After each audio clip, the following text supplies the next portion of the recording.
Hi guys, so welcome to the first of 3 panels that will be hosted here today. A massive congratulations and thank you to Sonia and Alexa and Athletic Club for working so hard to get these conversations started. We have here 3 wonderful panelists. I do dabble in a bit of youth coaching myself, so I'm really excited to hear some stories from across the board, not just from rugby but from basketball, on people who are really paving the way for youth to enjoy the sporting scene. So I'll never do you justice. I'm going to let you guys introduce yourselves. So maybe if you want to start with telling people a bit about you and how a little bit of your journey into where you are today. So I'll start first. My name is Andrew. I'm the co-founder of an app called The Grind. So in a few words, The Grind is an app platform that helps amateur sports players to document their journey, showcase their progress, and connect with each other in the community, the sports community. So yeah, I'm still consider myself a basketball player myself. But I started playing basketball when I was very late in the teens, so never had a chance to receive any type of professional training or organized training when I was a kid.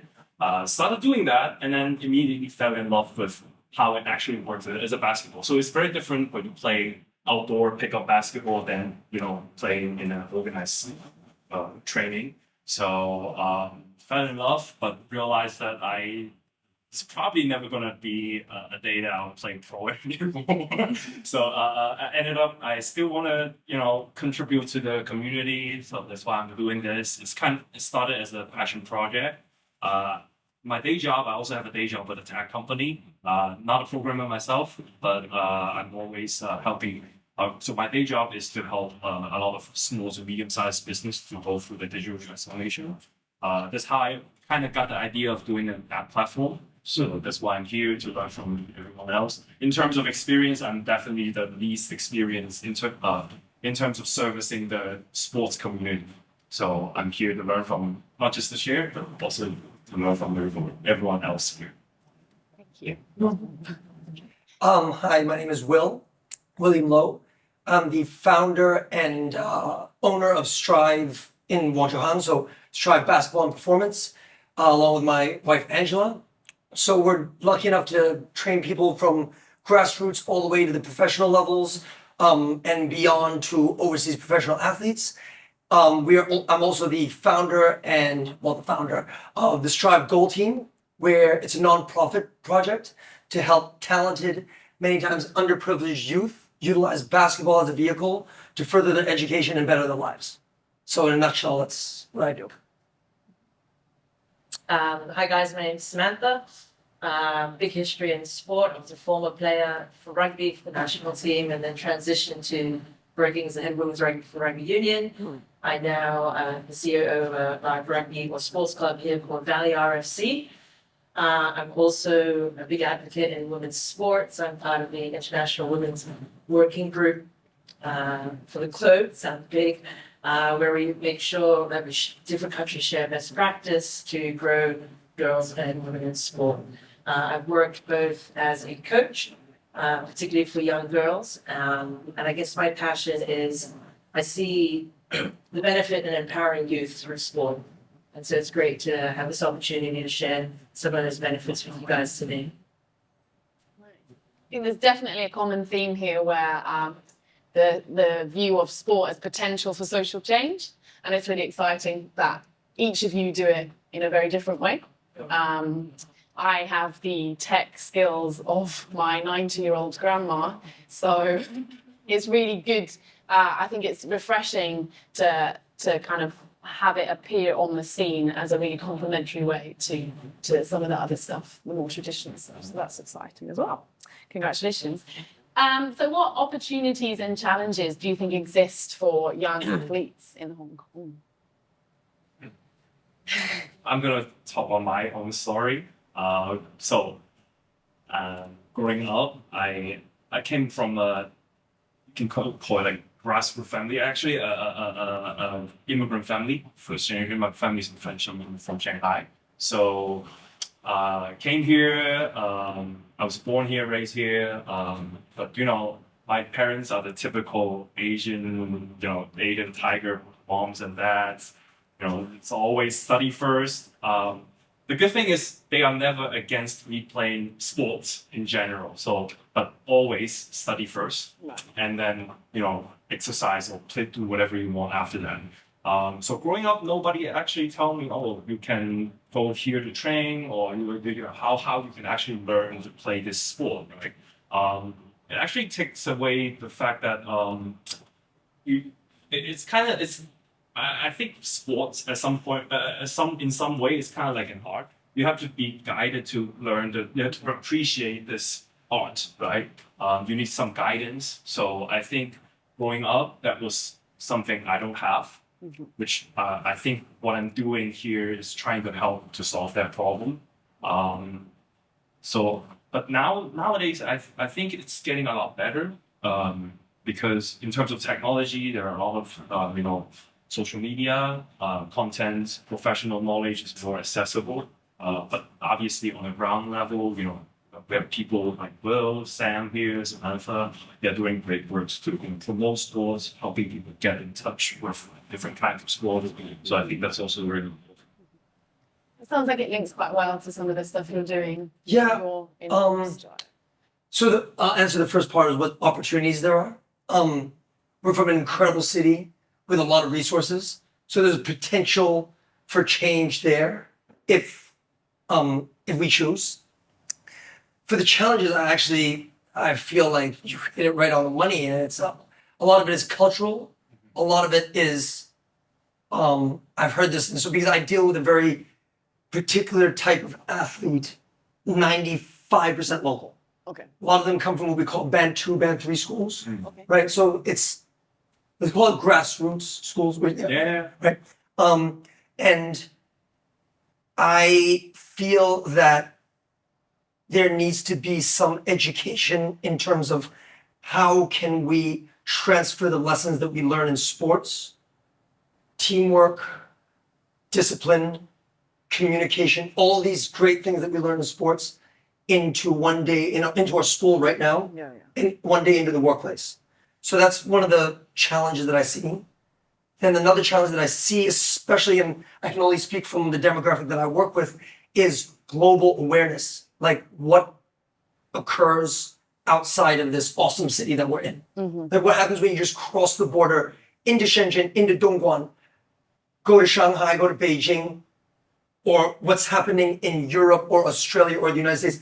I would love to see more opportunities for the athletes in the city to see what's outside of this awesome, awesome city. Yeah, so just my thoughts on that. Two things. I think Hong Kong very culturally, is very different culturally. I think when it comes to sport participation or youth sport participation, we're actually the lowest global. And I think the big reason for that is because of pressure from family. It's a very Asian thing to study. I was born and raised here, and I totally get it. And the other thing is, I don't think our government invests enough. Actually, I'm a statistics person and facts person, and the government invested $7 billion into sport this year through the Leisure Cultural Services Department and so on. But 90% of that money just goes to the top end of the game, which is the performance side, to fund the sports institute and so on. So not enough goes down to grassroots. They think they're doing enough, but I don't think enough goes to grassroots. I think things are starting to pick up, such as when companies open Strive or these type of events. I think the wave is picking up, but I still think we're miles behind. Do you have many kind of comparison places in mind? Because if you guys are you seem quite switched on to what's happening elsewhere. So what does that look like for you when you're working? Okay, so I look towards many places in the world, especially smaller places. I know Australia is not a very small place, but basketball is not one of their big sports, right? Yet they have invested in something called the Center of Basketball Center of Excellence. It might be wrong, and their dream is to find grassroots players and developed them over the years. So they've nailed it, like right there, they've nailed it. And it's not about building like really cool looking facilities. They're investing tons of money into coaching education because at the end of the day, and I speak to them on a regular basis, that they know that the best player development is coaching development. Yeah. Because a player can only play for a generation. Let's say, let's not even talk about injuries and all that, but how many generations of athletes can a coach affect? Generations upon generations. Not only players, they can affect inspired coaches, and it can just totally change the landscape of everything. Sorry. Yeah, no, I think it comes down to investment in sport. So the Hong Kong government invests X amount to grassroots sports. We rely on commercial sponsors, right? Like Nene and so on to sponsor them. Great that they're giving products, but what we need is finances and to fund things. Hong Kong population is only 7 million. So to a big company like HSBC or Standard Chartered Responsible Marathon, they don't touch that many people.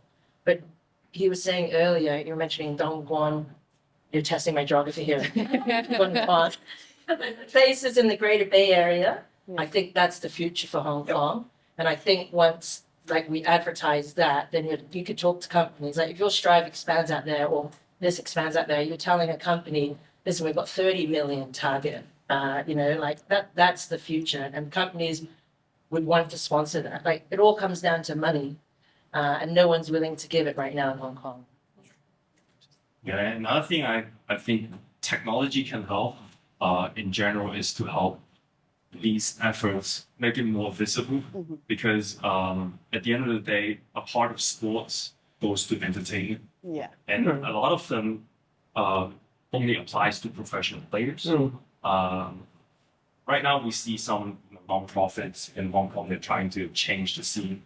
Well, probably on Inspiring Hong Kong. Yeah. Well done. Yeah, so they're doing great things. And also a lot of amateur leagues. They are trying to, get more presence online or offline. So I think in terms of technology, what we're trying to help this community is to help all these events, all these players, all these teams and trainers, coaches to get more visibility so that they can get more recognition, they can get more sponsorship. That's my take. Do you think that with COVID, actually there was an opportunity for tech in a way to step up that might not have happened without? Yeah. I'm just going to talk about COVID in terms of digital transformation for every industry. It's not just if you work in an office during COVID, you work from home, right? You work with a computer. For basketball, not just basketball, for team sport, it's a bit different. Like coaches cannot simply do online streaming for their classes. I think it's still okay for yoga or like other training, right? But for team sport, it's a bit difficult. And sport coaches also have the tendency to be a bit more reluctant towards that. Nothing against you, but like true. That's the I can people. put my hand up and say. But that's something we try to help. We try to build something that it's easier for everyone to use. I mean, at the end of the day, let's say I'm building an app or asking coaches to use an app after training or before training. It's kind of annoying, right? It's difficult unless the UX part of it is really good. So COVID that's definitely accelerated that because they can have an option to us, right? So I think it's an opportunity. Obviously, it's not a COVID. It puts everyone in this community in a tough spot, but also inspire people to change what they're doing. So, what's your take on this? Like in terms of tech during COVID, you just mentioned it. Well, it was tough one way or another because you want to be face to face with your athletes, and tech did help. And we would do like ball handling sessions on Zoom and stuff. And it was great. I mean, I really feel like we did everything that we could do. Yeah. But there's nothing like a whole group of people gathering together, the camaraderie, the communication, the trust that's built with a group of people. But now that I think about it, during 2019, there was many different events that happened led into COVID, and it was during the birth of this period of time that we decided to do the goal team because people couldn't go to school and they were stuck and they had decisions to make on what they wanted to do with their life. Yeah. And my wife Angela and I opened up the gym and was like, hey, free, come in, free for you guys. And that was the beginning of it. And we gathered a lot of girls at that time. And hopefully during that time, it shapes them for the rest of their life because they decided that they wanted to play basketball. Yeah. If that makes sense. Yeah. Sam, for you, you've talked a little bit about investment in sport and I'm imagining that COVID did interrupt a lot of that investment. COVID did interrupt, and it also it was actually quite a good thing. Actually, there's positives. The Bundesliga and the European Football League, they continued with games from closed stadiums, right? So they closed the stadium, and then they actually had more viewership watching games, and they made more money by selling TV rights and people buying football passes to watch games online than filling seats in the stadium. So a lot of organizations are looking at that now. So like NBA, the same, when they closed doors, they had like those screens with faces on them, just like this. But they actually made more by selling the TV rights. Yeah. So that's one side of it. And the other thing is that like technology, that's the future. You have to find a way to incorporate in your organization. It's the future, and it's also cheaper. World Cycling now have an event, and World Indoor Rowing are also doing it, where I can have a rowing competition against the France rep, and I'm the Hong Kong rep, and I'm doing mine in Central, and he's doing his in Paris. Yeah. And like they're now exploring international events like that. You can actually do it in your home country. Yeah. Give and take the environment, and that's going to be the future, and that saves costs. That you don't have to send your national team there, you don't need to book a hotel. It's interesting. I will find it very interesting where that goes, because I'm aware that that's a lot of organizations are starting to look down that route. Mhm. They're like, we can have a whole conversation on metaverse and sport, but that really is the future. Yeah. And what does that look like for young people coming through? Does that make it perhaps more accessible because suddenly That's their language. Yeah.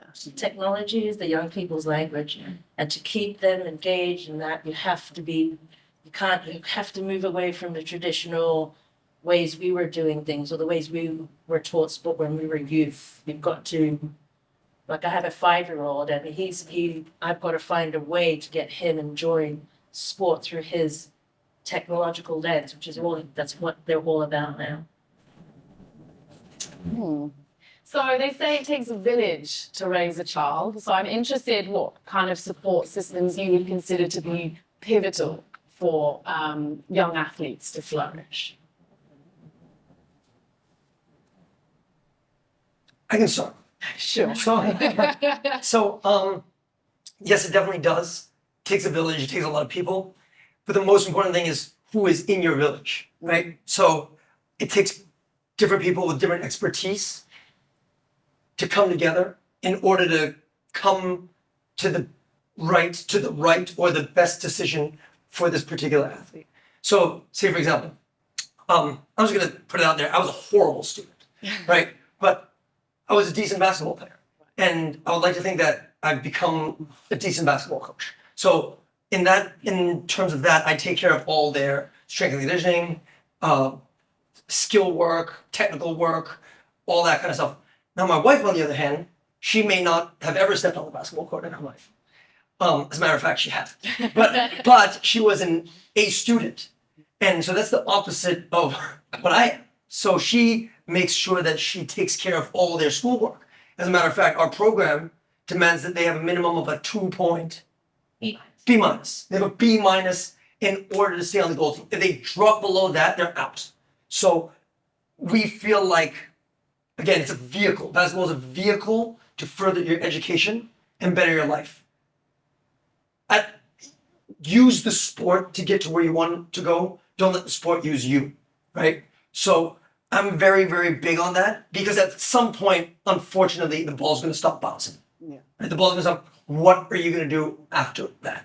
And I'm not just trying to produce people who can play basketball, but then they're They don't know what to do with the rest of their life. They go into an identity crisis because they no longer have this basketball. But rather, are we able to set up internships with them? Are we able to get them the insurance so that if and when they get injured, they're okay? Like all that is covered. Tutoring, we cover that as well. So the village is very, very important, but having people with different expertise in that village is the most imperative thing. I get. Sounds like a real holistic. Has to And I be. think what's really good to hear is how that's put into practice, because I think it's easy to say, but actually, like that, there are steps that need to be invested in Right. order to actually be able to fulfill that meaningfully. Absolutely. Sam, what do you reckon? Who's in your village?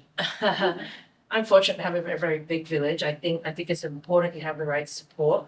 When it comes to youth, though, I feel a lot of parents, for example, put a lot of pressure on their children to perhaps play sport or stay in a sport. Like, you see a lot of football dads who want their child to play for Chelsea when they're and so put them in the under fives and keep forcing them and bring them down to Sunday trainings every week. And I guess what I'm trying to say is I think you have a village, you have to make sure the people in your village are making what we would call player-centered decisions. So the best thing for that player, right? So for example, if I'm a coach and I'm coaching and I want my team to win, but then there's, Sally who perhaps doesn't get on because she's not as good. For me, my winning should be less than her opportunity to play. Like her participation and the involvement she gets should be bigger than my winning. Do you know what I mean? So it's great that you have a village, but people in that village making decisions that's right for that actual child and person. I've seen so many children fail, or so many, even athletes, like they crack. Like Naomi Osaka is a great example of tennis. She's so much pressure from her parents to fill, and she's cracking, right? Like, so you have a village, but make sure the people in your village are making the right decisions for athlete A or whatever. Yeah. And that's tough, right? Because if you're talking about youth, you can go all the way to U16 and your parents are making a lot of decisions for you. And I think, so I'm a coach at kind of 14, 15. So what you're experiencing is some kids that are still kind of kicking about because actually their dads or their mum are a huge rugby fan. Yes. And so managing that alongside the girl that wants to play sevens for Hong Kong. Yes. And making sure that everyone, like, even though that girl's kind of maybe got some question marks about why she's there, she can still enjoy what her body can do. She can be creating friendships that are meaningful. Like you see it, you watch a lot of child events or events where there's children involved. There's always one child who's looking around and just doesn't want to be there. And the parent is like, stay here, like this cost me $480 to book the session for you. I want you to do the whole hour. Like it's a lot of pressure rather than reading what that child actually wants to do. Yeah, I think it's important that we have the correct attitude towards, because I'm seeing there are a lot of youth training for different schools these days. And I actually talked to some parents. Parents will say, I do this for my kids. I sign this up for my kids because it's good for their school, like application. Yeah. And when they're getting to secondary school, they can tell people, hey, I trained for this, I got this, that award achievement. Which this is very Hong Kong, right? This is a very Hong Kong problem, or like Asia in general. But I think, we need to like resonate a lot with what just was said earlier about giving them the opportunity, and also telling people, hey, the things that you learn from sports can translate to life in general or workplace, and actually giving kids more opportunity and more visibility of what they're doing. I think it's also it's something that's very needed right now. I think I saw on Instagram, there was a beautiful letter written by a parent who was trying to explain, I don't pay for my kids to play football. I pay for my kid to make friends. I play for my kid to learn to fail, and then to get back up again. And it was this kind of real beautiful ode to sport, not just about what they're physically doing, but also what they're learning along the way, which I thought, That's great. yeah, it was really good. It's not just education for sport, but education for parents. Yeah. They see sport. Yeah. And I think that's, I suppose that's the other side of youth, right? And as somebody who is a coach, none of my coaching education was about communicating with parents. Yeah. And actually, you know, if you don't have them on board and they're not clear about what you're trying to achieve and how you're going, you're really making your life a ton more difficult. And I suppose it comes back to your point earlier about coaches are pivotal to the way the sport's going to develop. And that coaching education at the moment really just is scratching the surface. I think a lot of it is about paradigm and mindset, and really thinking about how you want to phrase what is important to the child. So for the demographic that we work with, a lot of them come from single parent backgrounds, or some of them come from parents who are not even at home. So I'm going to give you a quick example. We have a girl who goes home every night, or she did go home every night. Her father is, God knows where, and her mother's working. So there's no one to cook dinner at all. They just have to scrap things together. That was 2 years ago. But these girls have to make decisions on their own, because when they get to a certain point, they then know more than their parents. Very, very young. So it's about telling them, like, okay, we want to win, but what's more important than winning is let's try our best. And I really care about how much better you got out of this game than really winning. Winning is a byproduct. Yeah. I mean, this is. I mean, again, I'm working with you 18s, like you 14s all the way up to high school. That's what I really specialize in. How did we fail here? We failed because you didn't get better. We failed you didn't learn. If we didn't do well, did you go back and watch the film? Right? I'll sit with you and watch the film. Like, that's not the issue. The issue is if we're going to not succeed and we didn't learn from that experience, then we really failed. We totally failed. But if we won, like on the other side, if we won and it was just so easy that we didn't learn anything, that is failure too, right? So it's how do you ingrain like a growth mindset into your kids so that they change the mindset of how they look at what winning and losing means. Perfect. Really meaty, interesting conversations. So perhaps just to wrap up, would you like to share maybe a story or an anecdote of perhaps kind of focused on what engaging with youth means to you? I'll start. I'm just going to talk about what we are doing in terms of the Brewing app. Actually, how we got the idea and how we kickstarted the project was because I was talking to Will earlier about this non-profit program called Inspiring Hong Kong. So they have a program called Well Done, Chun Zhao, Well Done. So basically, it's a basketball training program, year-long program for all these kids that lives in public housing. So each public housing, they form a team. And over the course of a year, they train, and at the end there's a tournament. So we get to know them like a year ago. That's how we got started because they are having a lot of trouble scaling up. Right now, I think this year they have like 40, 50 teams. So 40, 50 coaches. And then each team, they're talking about like 12 to 15 players. So a lot of communication back and forth and with the parents. And that's something they did like manually. They have a bunch of part-time people, talking parents, talking kids, talking coaches. So it's very long. It's not efficient. And they need a platform, a digital product that can help solve this. That's how we started to rhyme. At first, we were thinking, oh, this might be like a one-time project, right? Like a digital project. But true. And then we realized, hey, maybe we can turn this into an actual product for everyone. Like get together all the people on this platform. Obviously, we're going to different paths. In terms of working with kids, it's great to have them as our early users because they are a lot more digital friendly than like they they can tell, like, oh, this doesn't make sense. Like, how come I do this, then your app is important? So it's They'll give you amazing. feedback, maybe. Yeah, they'll definitely give me feedback. They're like, hey, Andrew, your app sucks. I know, like, we're working towards that. And it's a great experience. It's a very, very pleasant experience so far. Can I get the question one more time? It's just about sharing perhaps an anecdote or a story around some working with kids that really encompasses why you do it. Yeah. So, well, going back to COVID, during COVID, everything was shut.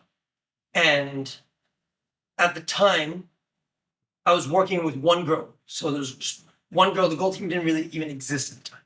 And her name is Yanni Chen. And we worked for 2 years straight with the hopes that she would get a scholarship to play in the NCAA in America. And Yanni's a very gifted player. She's an amazing girl. She's an awesome person. And during COVID, a team actually took a chance on her and gave her a scholarship to go to school in Boston. And so Yanni became the first locally school girl in the history of Hong Kong to play in the NCAA. And that was her freshman. She started her freshman year. This is her sophomore year. In her sophomore year, which is her second year, she won Conference Player of the Year and All Regions second team. But just as importantly, she holds a 4.0 GPA at school. So that's really what we're trying to do, is have more examples of Yanni see the world, because I feel like that's real education. So now the goal team, we haven't officially announced it, but we're having our second girl going over to Boston as well. And she'll be even young. She's only 16 years old. So she's 5 years younger than Yanni, and she'll be starting high school. Angela and I put our own money together, and we funded her trip to go look at prep schools at the time because we thought it was that important that female basketball players get the opportunity to see what's outside. So we could have just thrown her at any school and not looked at it, but we weren't comfortable doing that. And I was fortunate enough to go to a prep school in America. Angela was fortunate enough to go to a prep school in America, but we wanted her to see what it would really be like being in America, seeing snow for the first time, seeing the #2 player in the country, which is around her age, playing. Was just an amazing experience. And then just to top it all off, in June, we found enough funding to take 9 girls to the United States to play in what we call AAU, which stands for Athletic Amateur Union. So from June 24th to July 19th, 9 girls from here, or from the goal team, will be playing against United States competition, some of the best competition in the country. So that's huge. Amazing. Thank you. Wow. Yeah, I would say I have a story. Like I've coached many young girls, and I've seen them now become mothers or late 20s, late 30s, and seen them progress. Some have represented countries, represented big sports teams, gone on for them, and some haven't. And I think that's fine to also acknowledge that. I think what we were talking about earlier, winning and losing, like in the youth world, we should be using the term you either win or you learn.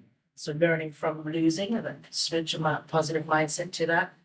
But I guess the one thing I want to share is like all this, and I've been preaching this for about a year now, and I've realized and I've learned a lot that this all comes down to money. Like you're talking about your fundraising, you're putting your own money, you're doing this voluntarily, it's not your own like job. You have to, there is money out there, and you have to, and there's corporates out there that want to sponsor. Like, and you might not realize, but you know, I work heavily now in commercialization of sport, and the government are trying to move away from what you call sports subsidies to sports commercialization because it's cheaper for them. So a lot of companies out there now have what we call a budget line for their ESG budget or their CSR budget, right? Social responsibility, and this is where you can go to them and preach this. Like if you go to them with Stride and say, listen, like AIA, for example, I know and preach gender equality, preach community work, but that sport angle is something different and something new that a lot of corporations don't realize yet. So I think to have long-term impact, you need a good foundation of money. To get a good foundation of money, you're not going to get it from people paying. You're going to get it from corporate sponsors. So that's probably my biggest advice or story that I want to share.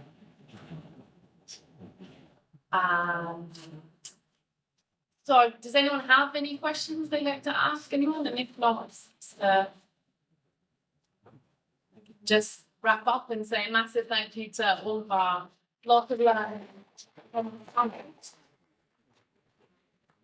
It's amazing to all of your very inspiring stories, and Sam looks forward to seeing you when she's on panels to give out money, right? Yeah, right. It's coming. Thank you for putting this. Thank you. together. Yeah. Well, it's all Alexa and Sonia who just disappeared at 12 times. So, yeah. Thanks, guys. Thank you.